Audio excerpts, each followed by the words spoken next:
ফররুখ আহমদের সাহিত্যকর্মগুলো মনে রাখার ছন্দ।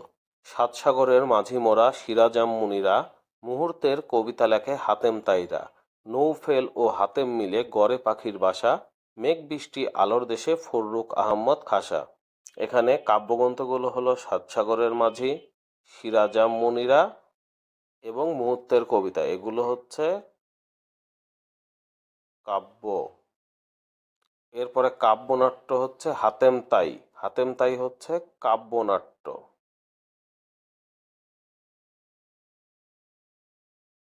এরপরে আছে নৌফেল ও হাতেম, এটি হচ্ছে কাহিনী কাব্য।